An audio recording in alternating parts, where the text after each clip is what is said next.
మన మర్రి golden diamonds లో ఎంత పెద్ద డిజైనర్ నెక్లెస్ అయినా ఎటువంటి మేకింగ్ ఛార్జీలు లేకుండా కేవలం 9% VA మాత్రమే. Marri golden diamonds, the honest jeweller, Kukatpally, Hyderabad. Suvendu Adhikari 1970 December 15న బెంగాల్లోని తూర్పు మేదినీపూర్ జిల్లా కర్కులిలో జన్మించారు. రాజకీయాలు సువేందుకు వెన్నతో పెట్టిన విద్య. ఆయన కుటుంబానికి రాజకీయ నేపథ్యం ఉండడంతో చిన్నప్పటి నుంచి వాటిని బాగా వంటబట్టించుకున్నారు. సువేందు అధికారి తండ్రి శిశిర్ అధికారి మన్మోహన్ సింగ్ హయాంలో కేంద్ర మంత్రిగా పనిచేశారు. సువేందు సోదరులు కూడా రాజకీయాల్లో చురుగ్గా ఉన్నారు. సువేందు అధికారి తన రాజకీయ ప్రస్థానాన్ని కాంగ్రెస్ పార్టీ విద్యార్థి విభాగం ద్వారా ప్రారంభించారు. 1995లో కాంగ్రెస్ తరపున కాంధీ మున్సిపాలిటీ కౌన్సిలర్గా ఎన్నికయ్యారు.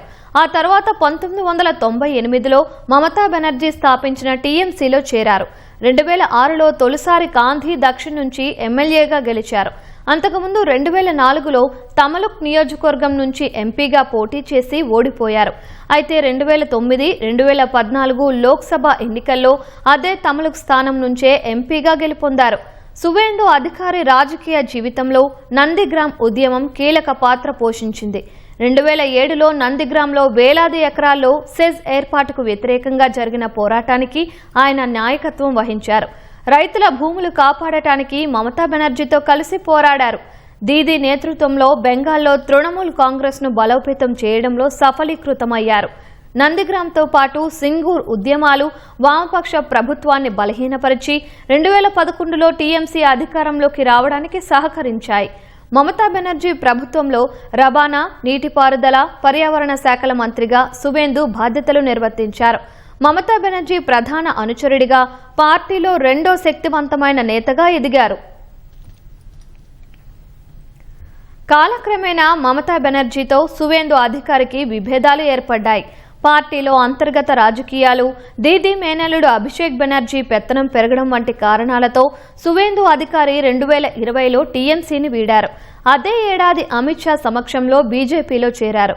2021 అసెంబ్లీ ఎన్నికల్లో నందిగ్రామ్లో తనపై పోటీకి దిగిన సీఎం మమతా బెనర్జీని ఓడించి సంచలనం సృష్టించారు. ఆ అసెంబ్లీ ఎన్నికల్లో బీజేపీ 77 సీట్లకే పరిమితమైన సువేందు అధికారి విజయం కమలం పార్టీకి బలాన్నిచ్చింది. ఆ తర్వాత ఆయన బెంగాల్ అసెంబ్లీలో విపక్ష నేతగా ఎన్నికయ్యారు.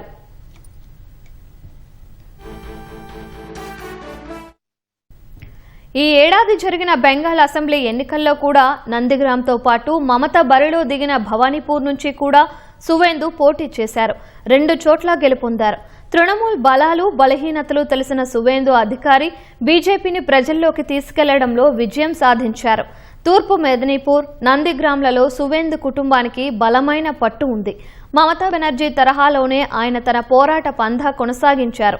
చొరబాట్లను వ్యతిరేకిస్తూ ఈ విషయంలో టీఎంసీ ప్రభుత్వ వైఖరిని అనేక సందర్భాల్లో ఎండగట్టారు.